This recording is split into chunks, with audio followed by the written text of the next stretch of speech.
Smell करता हूँ, सामने की जो चीज़ है वो मेरे माइंड में जाती है और माइंड से हाथ से दिखता है।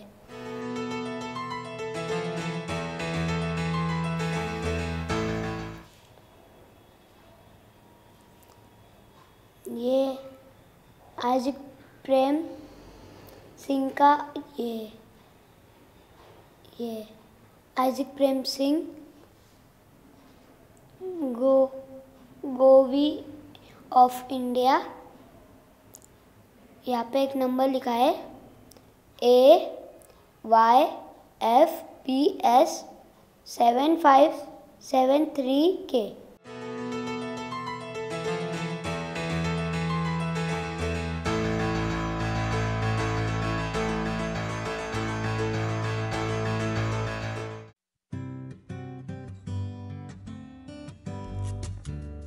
What is midbrain activation and how does it benefit you? I'm sure you'll agree that all of us have a brain. We have both a left and right brain, and together we call this the whole brain. This is something you probably know.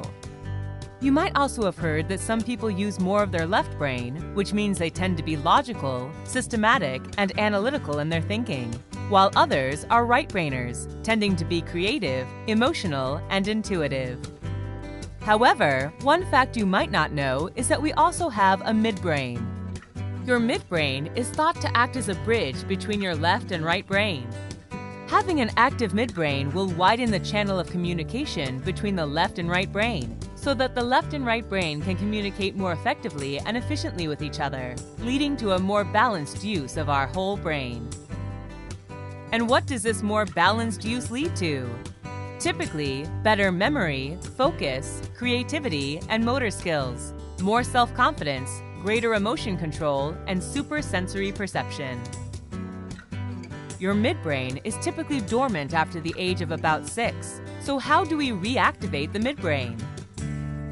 There are many ways to do so. However, we believe the most effective method is through a special set of sound waves. These sound waves have been developed by Genius Mind Academy, and for over 10 years, more than 100,000 participants in over 7 countries have benefited from our innovation. Plus, we have seen a consistent success rate of more than 90%. Another amazing phenomenon that occurs once the midbrain is activated is the ability to sense the environment without using your eyes. The other senses, namely hearing, touch, smell, and taste, are heightened to the extent that, without using sight, you may still be able to read, a phenomenon called blindfold reading. You can develop this ability in our Supersensory Workshop. And on top of this, your intuition can also be enhanced. Yes, it might sound unbelievable, but our Supersensory Development Workshop has changed thousands of lives.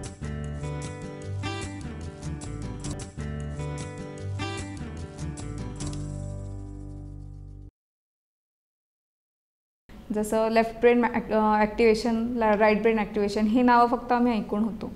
त्यानंतर mid brain activation ही concept आम्हाला कळाली की जे दोन्ही left brain आणि right brain ॲक्टिवेशनला तोडीसतोड आहे. त्यावेळेस त्यांनी मिड ब्रेन ॲक्टिवेशन ही संकल्पना वास्तवात आणण्याचा प्रयत्न केला. मी असंच इंटरनेटवरती सर्च मारत गेलो तर मला मिड ब्रेन हे समजलं आणि विकिपीडियावरती मिड ब्रेन विषयी संपूर्ण माहिती आहे. Genius Mind Academy, and for over 10 years, more than 100,000 participants in over 7 countries have benefited from our innovation. Plus, we have seen a consistent success rate of more than 90%. जे results येत आहेत ते खरंच एकदम जीनियस नाही, super genius मुलांचे results आहेत आणि त्याच्यातून आपल्याला भरपूर काही फायदा होऊ शकतो. आपली जी नवीन पिढी येते ती एक्सलंट होऊ शकते. जे काही मुलं आज आपण पाहतो की मुलांना थोडं बोललं की लगेच राग येतो किंवा लगेच काही मुलं इमोशनल होतात. तर ह्या ज्या काय इमोशनल होणं किंवा राग येणं हे बॅलन्सिंग कसं होणार, तर याचं बॅलन्सिंगचं काम आपलं मिड ब्रेनचं असतं. तर आपल्याकडे जो कोर्स आहे त्याचं नाव सुपर सेन्सरी डेव्हलपमेंट. आपण सुपर सेन्सरी डेव्हलपमेंट म्हणजे काय, तर आपण त्यांचे सेन्स डेव्हलप करतो. And what does this more balanced use lead to? Typically, better memory, focus, creativity, and motor skills, more self-confidence, greater emotion control, and supersensory perception. या super sensory डेव्हलपमेंटमध्ये basically आपण musical therapy दिली जाते. ज्या musical थेरपीमध्ये जेव्हा music कानावर पडतं आणि मेंदू ते ग्रास्प करतं, ते न्यूरॉन्सद्वारे आपल्या मेसेन्सेफेलॉन ह्या सेंटरला जातं. मेसेन्सेफेलॉन हा लेफ्ट ब्रेन आणि राईट ब्रेनचा पार्ट आहे की जे बॉडी आणि मेंदू यांना कोऑर्डिनेट करतं, ह्या एकमेकांचे संदेश पोहोचवण्याचं काम करतं. I'm sure you'll agree that all of us have a brain. We have both a left and right brain, and together we call this the whole brain. This is something you probably know. You might also have heard that some people use more of their left brain, which means they tend to be logical, systematic, and analytical in their thinking, while others are right-brainers, tending to be creative, emotional, and intuitive. However, one fact you might not know is that we also have a midbrain. Your midbrain is thought to act as a bridge between your left and right brain. Having an active midbrain will widen the channel of communication between the left and right brain, so that the left and right brain can communicate more effectively and efficiently with each other, leading to a more balanced use of our whole brain. तर एक वेळेस तो जेव्हा midbrain activate होतो त्यानंतर left brain आणि right brain ज्यांचे जे कार्य आहेत, जसं गणितं सोडवणे किंवा कला, स्पोर्ट्स ह्याविषयीची कार्य आहेत, ते एक्सलंट होत जातात ऑटोमॅटिकली. त्याचबरोबर त्याचा एक स्टिम्युलस हा पिनियल ग्लँडला जातो. न्यूरॉन्सचे डेंड्रॉइड्स जे आहेत ते थिकन होत जातात, त्याच्यामुळे जास्तीत जास्त ग्रास्पिंग पॉवर, मेमरायझेशन ह्या गोष्टी वाढत जातात. त्यामुळे अशा प्रकारे मुलांची ब्रेन पॉवर वाढणं, त्याच्यानंतर त्यांचे स्किल्स आहेत ते फाईन होणं, पुन्हा स्पोर्ट्समध्ये किंवा कुठल्या क्रिएटिव्हिटीमध्ये एक्सलन्स होणं, स्पीड रीडिंग, स्पीड मॅथमॅटिक्स या सगळ्या गोष्टी त्याच्या अंडर येऊन जातात.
तर as a neuro doctor, brain surgeon, मला असं वाटतं त्या बाळांनी ट्रीटमेंटद्वारे, म्युझिक थेरपीद्वारे जे मला सांगितलं त्याद्वारे बेसिकली त्यांनी ते एरिया स्ट्रॉंग केलेले आहे ब्रेनच्या सेन्सरी एरियाज, सेन्सरी इंटिग्रेशन म्हणतो, ते एरिया स्ट्रॉंग केलेले आहेत आणि त्याच्यामुळे त्याला इतर माणसापेक्षा जास्त सेन्सेशन्स आहेत स्मेलच्या आणि टचच्या.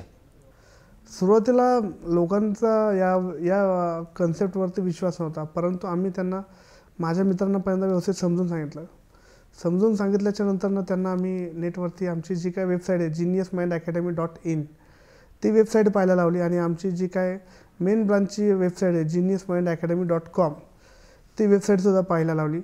त्याच्यानंतर आता जग कोणत्या दिशेने चाललेलं आहे की जग आत्ता ज्या काही नवीन नवीन संकल्पना येतात त्या राबवतात. मग आपण का नाही, आपण आपल्या मुलांसाठी का नाही राबवाव्यात. आपण जे म्हणतो की आपण 2020पर्यंत आपली महासत्ता झाली पाहिजे. महासत्ता होईल तर कशी होईल, तर आपण आपल्या मुलांमध्ये जी काही नवीन ज्या काही अत्याधुनिक अशा संकल्पना येत आहेत त्याचा ज्यावेळेस आपण राबवणार त्यानंतरच ते आपल्या मुलं पुढे जाऊन हुशार बनतील. ॲक्च्युली जेव्हा लोकांना मी सांगितलं की मिड ब्रेन ॲक्टिवेशन अशी कन्सेप्ट आलेली आहे, पण लोकांना असं वाटत होतं की डोळे उघडे करून लिहिता येत असेल फुकट तर पैसे भरून आपण काय हे डोळे बंद करून लिहिण्याची विद्या घ्यावी. पण त्याच्या मागचा हेतू आमचा हा नव्हताच की डोळे बंद करून लिहिता यावं. आमचा मेन मुद्दा हा होता की त्या मुलांची जी स्टडी लेवल आहे किंवा जे काही त्यांचं अकॅडमिक परफॉर्मन्स आहे, जे त्यांचं स्किल लेवल परफॉर्मन्स आहे ते एक्सलंट व्हावं आणि त्यांचं इंटेलिजन्स वाढावं. आणि म्हणजे जसं पाणी जर उकळत असेल तर त्यात आपण हात घालून बघत नाही ते की उकळलं आहे की नाही उकळलं, ते आपल्याला बघूनच कळतं. तसंच ह्या प्रकारे ब्रेन ॲक्टिवेट झाला आहे की नाही झाला आहे ह्याचं उत्तर म्हणजे ते डोळे बंद करून लिहितात किंवा वाचतात. पहले तो मुझे यकीन ही नहीं हुआ कि ऐसा हो भी सकता है. फिर मैं और मेरे हस्बैंड गए तो हमने वहाँ पे इसका कराया. मेरी बेटी को बाई बर्थ ही विज़न की थोड़ी प्रॉब्लम है, तो जैसे कि अभी उसको पढ़ने में प्रॉब्लम होती थी, तो अभी उससे एक बार पढ़ने के बाद वो स्मेल करके टच करके भी वो आसानी से पढ़ सकती है. डेफिनेटली सायन्स आहे. एक स्पेशल टेक्निकद्वारे त्यांनी बेसिकली ब्रेनचे एरिया स्ट्रॉंग केलेले आहेत. हे डेफिनेटली एक सायन्स आहे. हे काय दुसरं काय नाही वाटत मला याच्यात काय, पण डेफिनेटली डिफरंट ॲडव्हान्स सायन्स आहे. आणि मला खूप इंटरेस्टिंग वाटलं की हे पण सांगत होते मुलं किंवा त्यांचे पालक सांगत होते की त्यांचे IQ वाढलेलं आहे. मुलांचे 5ही सेन्सेस जेव्हा डेव्हलप होतात, म्हणजे जसं त्यांचा टच सेन्स जर डेव्हलप झाला असं म्हणता येईल आपल्याला. ज्यावेळेस मुलं कार्ड्स हाताला टच करतात त्यातून त्यांना एक वेगळ्या प्रकारचे वेव्स येतात, सेन्सेशन्स येतात की जे त्यांचा ब्रेन सांगतं की याचा कलर कोणता आहे किंवा त्याचा रंग किंवा त्याच्यावरचा नंबर काय आहे. त्यानंतर काही मुलं अशा प्रकारे कार्ड स्मेल करतात, म्हणजे त्यातून वेव्सच्या येतात, ते नाकाद्वारे घेतात श्वासाद्वारे आणि ते ब्रेनमध्ये त्यांना इथे इमेज फॉर्म होते की तो नंबर काय किंवा तो रंग काय. त्यानंतर काही मुलं कार्ड्स इथे लावतात, म्हणजे डायरेक्टली त्यांना इथे व्हिज्युअलाइज होतं. त्यानंतर काही मुलं कानाला लावतात आणि असं वाजवतात. जेव्हा ते वाजवतात तेव्हा त्यांना त्यातून वेव्सच्या येतात, त्या एक वेगळ्या ॲम्प्लिफिकेशनच्या येतात, ज्याच्यामुळे त्यांना लक्षात येतं की सध्या त्याच्यावर काय लिहिलेलं आहे.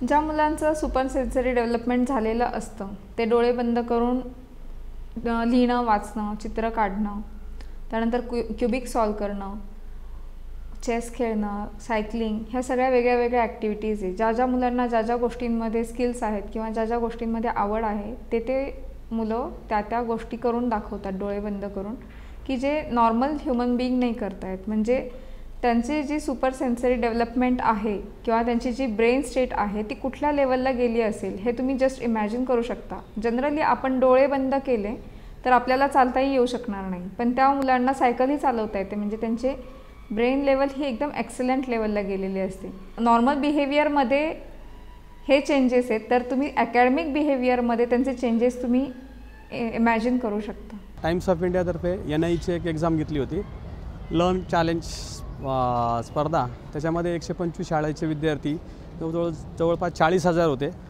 त्याच्यामध्ये माझ्या मुलाचा फर्स्ट रँकमध्ये नंबर आला. हे ॲक्टिवेशन झाल्यानंतर त्याचे इम्प्रूव्हमेंट झालेलं एवढं. आणि दुसरं असं की याच्या मॅथ्स आणि अल्जेब्रा ह्याच्यामध्ये आउट ऑफ मार्क्स असतात. ॲक्टिवेशनच्या आधी कॉन्फिडन्स अशी स्टेज डेअरिंग नव्हती, कॉन्फिडन्स नव्हता, पॉझिटिव्ह थिंकिंग येत नव्हते, निगेटिव्ह यायचे, असं टेन्शन यायचं. पण कोर्स केल्यानंतर मनातले सगळे निगेटिव्ह थॉट्स गेले आणि पॉझिटिव्ह थिंकिंग करायला लागलो. म्हणून काय झाले, कॉन्फिडन्स लेवल वाढले आणि स्टेज डेअरिंगसुद्धा आली. बेसिकली मला मेन फरक जो जाणवला की तो आत्ता सेकंड स्टँडर्डला आहे आणि त्याचे जे टेबल्स तो पाठ करतो, तर आपण पूर्वीच्या पद्धतीने टेबल्स पाठ करायचो, पण आता त्याला मी 5 सेकंद 10 सेकंद जर एक टेबल दाखवलं तर ते त्याच्या लक्षात राहतं. तर जे पाठांतर करायला लागतं आहे ते त्याचं खूपसं कमी झालं आहे. तर सरांशी भेटल्यानंतर आणि बोलताना आम्ही फक्त एवढीच रिक्वेस्ट केली होती, आणि सुरुवातीला नॅचरली कोणाचाही विश्वास बसणार नाही, पण मी त्यांना एवढंच सांगितलं होतं की संध्याकाळी याला अर्धा तास शांत एका जागी बसवून दाखवा, आणि ते त्यांनी रादर 4 तासातच करून दाखवलं होतं. बस त्याच्यानंतर त्यांनी सांगितलेली प्रत्येक गोष्ट त्यांनी करून दाखवली. आणि पॉझिटिव्ह थिंग म्हणाल तर पॉझिटिव्ह थिंगमध्ये हिचे कॉन्सन्ट्रेशन पॉवर, जे अनघा आहे तिची, माझी मोठी मुलगी आहे, तिची कॉन्सन्ट्रेशन पॉवर ट्रिमेंडसली इन्क्रीज झालेली आहे. मुलांमध्ये भरपूर असा फरक आहे, सिरियसपणा त्यांच्यामध्ये आलेला आहे, जी कुठल्या गोष्टीचं एकदा सांगून त्यांना समजत नव्हतं ते आता पाहिलं तरी जनरली त्यांच्या लक्षात येतं आता की बाबा आपण ही गोष्ट नाही केली पाहिजे. अशा पद्धतीने आहे, त्यांच्यामध्ये इम्प्रूव्हमेंट आहे आणि त्यांच्या अभ्यासामध्ये पण इम्प्रूव्हमेंट आहे. एक म्हणजे त्याचं TV बघणं कमी झालं, त्याच्यात थोडीशी चंचलता होती की तो खूप हायपर असल्यासारखा होता थोडासा, तर ते खूप कमी झालं, खूप शांत झाला. आणि बेसिकली तो चेस प्लेअर आहे आणि जिम्नॅस्टिक प्लेअर आहे, तर दोन्ही सरांकडून मला अगदी पॉझिटिव्ह रिप्लाय आले की त्याच्या कॉन्सन्ट्रेशनमध्ये खूप फरक पडला आहे. इवन त्याच्या शाळेतल्या टीचरनी पण मला सांगितलं की त्याच्या कॉन्सन्ट्रेशनमध्ये खूप फरक पडला आहे. जी बताओ ये क्या है बेटा? ये pineapple. This is the pineapple. Okay, very good. ये बताओ क्या है? ये है बुक्स. बुक्स. Very good. ये बताओ ये क्या है? ये है स्ट्रॉबेरी. Very good, strawberry. मुलं डोळ्यावर पट्टी बांधून, नुसतीच पट्टी नाही, त्याच्या आतमध्ये रुमाल, टिश्यू पेपर, त्याच्या आतमध्ये रुमाल आणि ती पट्टी बांधून ह्या गोष्टी ओळखू शकतात. मी माझ्या मुलीवर हा पण एक ट्राय करून बघितलं, मुलीला करायला सांगितलं की तिचा मामा जो कतारला आहे त्याला स्काईपवर आम्ही बोलवलं आणि स्काईपवरून तो एक एक गोष्ट दाखवत होता आणि ती त्या गोष्टी इथून रेकग्नाइज करत होती. हा सेन्सरी डेव्हलपमेंटचा हा चांगला फरक आहे आणि नुसतंच एक मुलगी आणि हा एक प्रयोग म्हणण्यापेक्षा मी हे एक आर्ट आहे.